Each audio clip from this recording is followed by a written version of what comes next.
नमस्कार, राष्ट्र की आवाज में आपका स्वागत है और मैं हूं अरविंद चतुर्वेदी। आज 4 बड़ी खबरों का विश्लेषण आपको दिखाएंगे। पहली खबर का अगला उपराष्ट्रपति कौन? जगदीप धनखड़ के इस्तीफे के बाद एनडीए गठबंधन की ओर से उपराष्ट्रपति पद के उम्मीदवार का खुलासा नहीं किया गया है, लेकिन रेस में कई नाम हैं। सियासी गलियारों में उन नामों को लेकर अटकलें शुरू हो गई हैं। कौन उपराष्ट्रपति बनने के सबसे करीब है, आज आपको न्यूज इंडिया दिखाने जा रहा है। इसी खबर को लेके दूसरी खबर, ट्रंप टैरिफ का कितना असर, कपड़े, गहने, किन किन चीजों पर असर पड़ेगा, आपको दिखाएंगे। कौन से सेक्टर ट्रंप के टैरिफ के असर से बच सकते हैं, यह भी आपको बताएंगे। साथ ही दिखाएंगे भारत ने अमेरिकी हथियार विमानों की खरीद पर क्यों लगा दी रोक। रक्षा मंत्री राजनाथ का अमेरिका दौरा क्यों रद्द हो गया, इसकी इनसाइड स्टोरी बताएंगे। तीसरी बड़ी खबर है धर्म युद्ध, वेज बनाम नॉन वेज। ये न्यूज़ इंडिया की मुहिम है जो सीधा आपसे जुड़ी है। आप जिस होटल में खाना खा रहे हैं या रेस्टोरेंट में जाते हैं, वहाँ आपकी थाली कितनी शुद्ध होती है। धर्म गुरुओं का साथ भी न्यूज़ इंडिया को मिल रहा है, क्योंकि ये बात सीधी आपके आस्था और आपके धर्म से जुड़ी हुई है। चौथी खबर हम बताएंगे कि आखिर इस देश को चलाने वाले हमारे ब्यूरोक्रेट क्या कर रहे हैं। क्या वो बहुत अच्छे हैं, ईमानदार हैं, या फिर उनकी बेईमानी की हरकतों से क्या प्रभाव पड़ रहा है। इस खबर को भी हम विस्तार से बताएंगे कि मुजफ्फरनगर के एसडीएम ने कैसे 3 करोड़ रिश्वत लेके 750 बीघा सरकारी जमीन भूमाफिया के नाम पर कर दी, और उसकी इनसाइड स्टोरी भी बताएंगे। तो चलिए शुरू करते हैं पहली खबर कि आखिर अब उपराष्ट्रपति में कौन जो है उस रेस में दौड़ रहा है, कौन उस रेस को जीतेगा।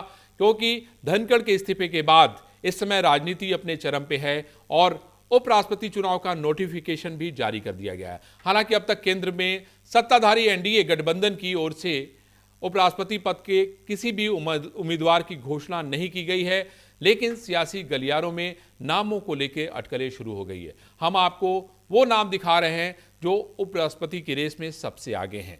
इसमें पहला जो नाम है वो सीपी राधाकृष्णन का है। दूसरा नाम थावरचंद गहलोत, मनोज सिन्हा, हरिवंश नारायण सिंह, रामनाथ ठाकुर, घनश्याम तिवारी, गुलाम नबी आजाद, ये नाम इसमें सबसे ज़्यादा चर्चा में हैं। ये नाम क्यों रेस में सबसे आगे हैं, आपको हम इसके पिन पॉइंट को बताएंगे कि आखिर क्या कारण है कि इन्हीं नामों की चर्चा हो रही है, और इसके पीछे जो लोग लगे हैं उनके बारे में भी बताएंगे। सियासी गणित क्या कहते हैं, कैसे एक दूसरे से इसमें बातचीत चल रही है, एनडीए क्या चाहता है, उसके अलावा इंडिया गठबंधन को किस नाम में इंटरेस्ट है, वो भी हम आपको बताने की कोशिश करेंगे। और ये भी आपको बताएंगे विस्तार से कि आखिर किस उपराष्ट्रपति को बनने से एनडीए या इंडिया गठबंधन को फायदा या नफा या नुकसान होगा। अगर आप ग्राफिक्स के जरिए अगर हम आपको समझाएं, जो पहला जो सबसे बड़ा नाम है वो है गुलाम नबी आज़ाद का। गुलाम नबी आज़ाद जम्मू कश्मीर के पूर्व सीएम हैं। उनके पक्ष में जो बात बताई जा रही है कि वो सबसे आगे क्यों हैं, क्योंकि उन्होंने कांग्रेस से इस्तीफा देकर राहुल की कार्य प्रणाली पर बड़ा सवाल उठाया। मोदी सरकार उनको पद्म विभूषण से सम्मानित कर चुकी है। डेमोक्रेटिक प्रोग्रेसिव आज़ाद पार्टी के अध्यक्ष हैं। उसके अलावा जो सबसे महत्वपूर्ण बात है वो मोदी के बेहद करीबी हैं। दूसरा नाम वो भी आजकल जम्मू कश्मीर में है, मनोज सिन्हा, वहाँ के उपराज्यपाल हैं।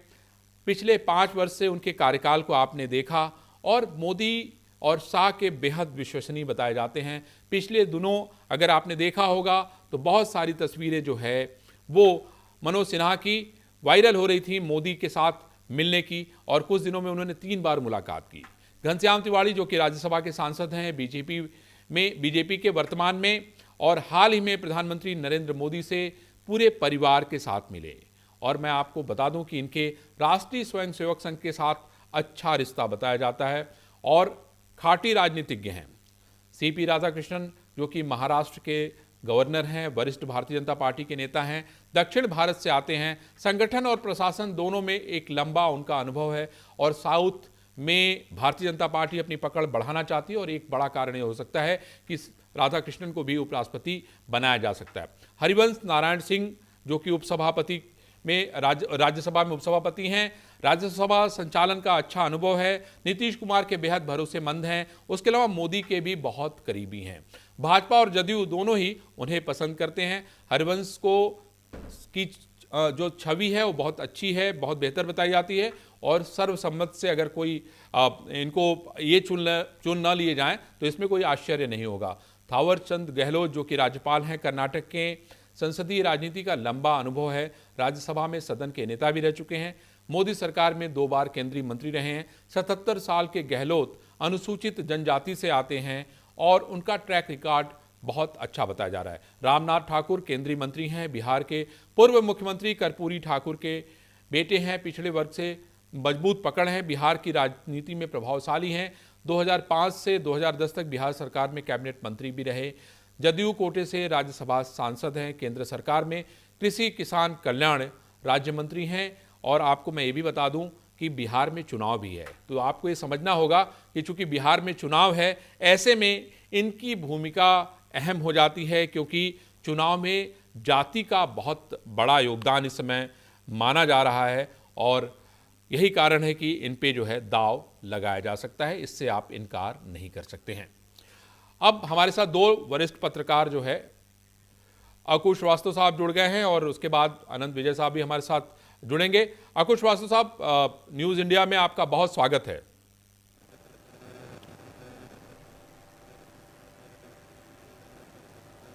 जी धन्यवाद।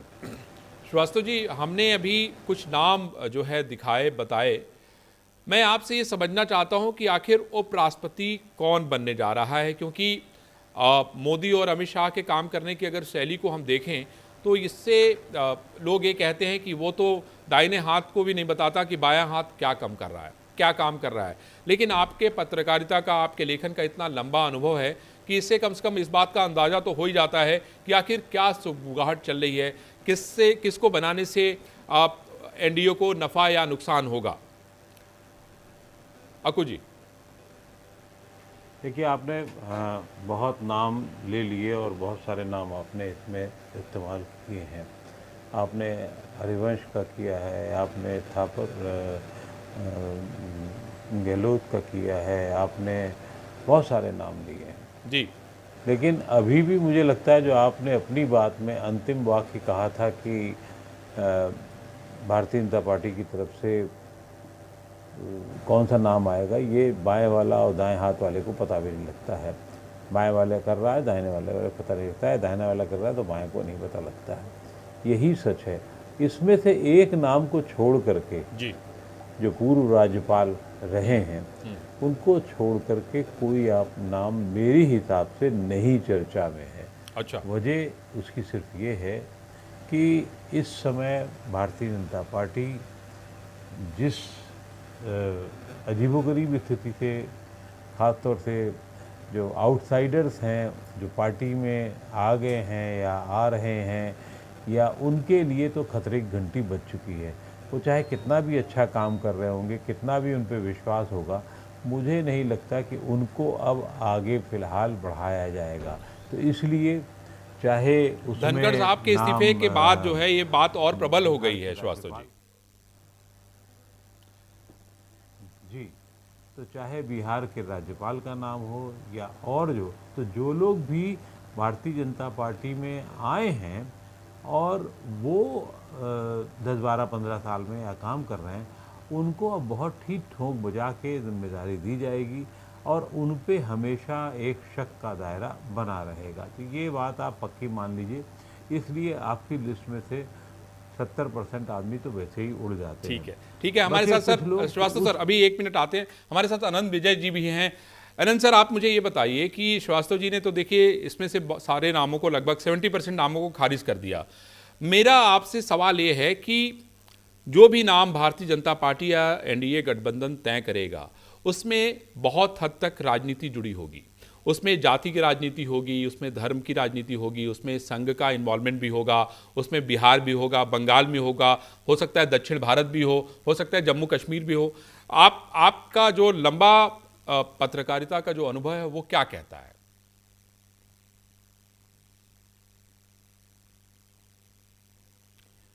आनंद जी आप अपना अनम्यूट करिए। आनंद जी आ रही है आवाज? आ रही आवाज अब? जी आ रही, बताएं। जी, मैंने कहा कल की एनडीए की बैठक में जेपी नड्डा को और प्रधानमंत्री नरेंद्र मोदी को ये अधिकार दे दिया गया कि राष्ट्रपति के उम्मीदवार वो तय करेंगे। तो अरविंद जी, मुझे लगता है कि जो प्रधानमंत्री नरेंद्र मोदी की कार्यशैली है और जिस प्रकार से वो काम करते रहे, उसमें हमें लगता है कि कयास लगाने से थोड़ा बचना चाहिए। लेकिन अब पत्रकारिता धर्म में ऐसा है कि दर्शकों को भी उत्सुकता रहती है, तो हम लोग भी उसमें लग जाते हैं कि कहीं ना कहीं से कुछ नाम मिले। लेकिन मुझे लगता है कि इस बार जो होगा वो भारतीय जनता पार्टी से ही होगा और मूल रूप से भारतीय जनता पार्टी से होगा। मतलब जैसे धनखड़ साहब बाहर के दल से आए थे, वैसा कोई बाहरी व्यक्ति भारतीय जनता पार्टी का सदस्य बनने के बाद का राष्ट्रपति नहीं होगा। उसकी शिक्षा दीक्षा जो होगी वो संघ से दीक्षित होगा, ऐसा अनुमान लगाया जा सकता है। क्योंकि इस राष्ट्रपति उपराष्ट्रपति के चयन के साथ ही मुझे लगता है कि प्रधानमंत्री नरेंद्र मोदी संघ से जो तथाकथित तौर पर रिश्ते नहीं अच्छे हैं उसको भी ठीक करने का एक प्रयास हो सकता है। तो ऐसे में आपके यहाँ जो कर्नाटक के राज्यपाल का नाम आप दिखा रहे हैं बार बार, मुझे लगता है वो एक बेहतर उम्मीदवार हो सकते हैं। पुराने संघ के स्वयंसेवक हैं, बहुत लंबे समय तक उनका संसदीय अनुभव है, राज्यसभा में नेता सदन रह चुके हैं। इसके अलावा दलित समुदाय से भी आते हैं। तो थावर चंद गहलोत जी को लेकर जितने नाम आप दिखा रहे हैं उसमें सबसे अधिक संभावना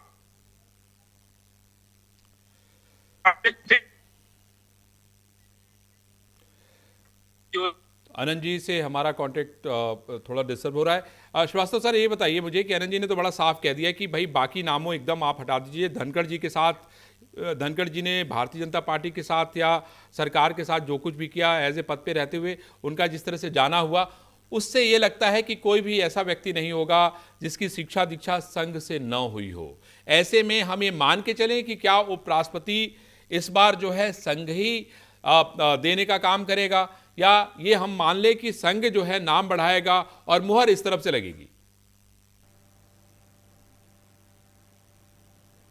फिर आपकी अंतिम सेंटेंस से बात शुरू करते हैं। ये बात बिल्कुल सही है कि संघ की सहमति के बिना कुछ नहीं होगा। और संघ मूल रूप से जो अनंत कह रहे हैं और जो मैंने भी पहले कहा है, 70% नाम इसीलिए मैंने उड़ाया, चाहे वो हरिवंश का हो, चाहे वो थापर वो रामनाथ ठाकुर का हो।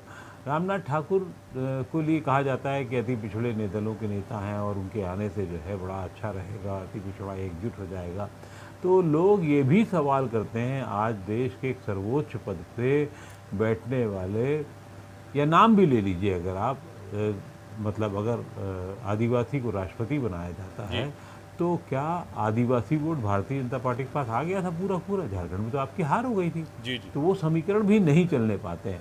उसी तरीके से रामनाथ ठाकुर का भी है। रामनाथ ठाकुर जेडीयू के नेता हैं, कर्पूरी ठाकुर के बेटे हैं, ये भी ठीक है, लेकिन वो अति पिछड़े के इतने वोट ले पाएंगे आज की राजनीति में, वो संभव नहीं लगता है। और मूल कमजोरी तो हो ही गई कि अब बिना संघ की पृष्ठभूमि के आए या मूल रूप से भारतीय जनता पार्टी के होना चाहिए नेता। लेकिन श्रीवास्तव सर, मुझे ये बताइए कि भाई एनडीए इनका प्रमुख, इनका जदयू जो है प्रमुख घटक दल है, आप क्या नंबर को आप कैसे इग्नोर कर सकते हैं? भाई उनकी बात तो आपको सुननी ही पड़ेगी। अब इतना मामला तो आसान नहीं है। आपने देखा कि धनखड़ साहब ने आज टीडीपी के नेता से बात कर ली और उसका असर कितना हो गया, कितना बड़ा हुआ। बिहार में आज की तारीख में नंबर इतने मैटर अभी फिलहाल इसलिए नहीं कर रहे हैं, वहाँ विधानसभा है और कोई ऐसी बार्गेनिंग की स्थिति होने की हालात लग नहीं रहे हैं, तो आप उसको तो फिलहाल छोड़ दीजिए। ये कहीं ऐसी जगह होता कि अगर कोई बार्गेनिंग करने की स्थिति होती तो भला सोचा समझा जा सकता था या कोई बात हो सकती थी, लेकिन ये भी नहीं संभव है।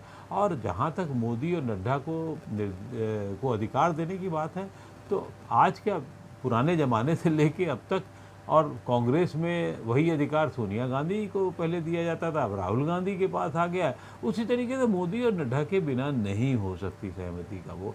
तो ये हमें मान लेना चाहिए, जो बात अनंत जी भी कह रहे हैं, मैं भी कह रहा हूँ, वो संघ से होता हुआ आदमी ही अब इस बार उपराष्ट्रपति बनेगा। और इस लिस्ट में क्योंकि वो नाम ठीक है, मैं जो सोच रहा हूँ, सर आप दोनों लोग को मेरा बहुत धन्यवाद। हम लोग फिर से इस मुद्दे पे बातचीत करेंगे और ये जानने की कोशिश करेंगे कि आखिर राष्ट्रपति किसको बनाया जा रहा है और क्यों बनाया जा रहा है। अब हम एक्सप्लेनर की बात करेंगे और